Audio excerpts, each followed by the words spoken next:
Bismillahirrahmanirrahim. Hamd be had bu Khudaye alemin,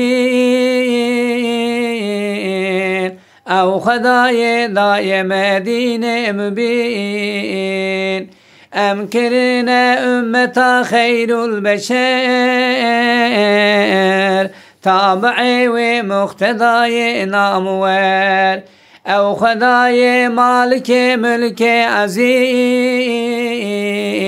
daime mirasa Kur'an-ı Kerim. Dini Mekir kamilü nimet tamam, yani dame Ahmedu daru selam.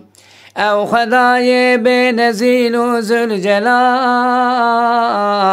be misalu be hevalu be zeval. La ilahe illallah hak Muhammed Resulullah.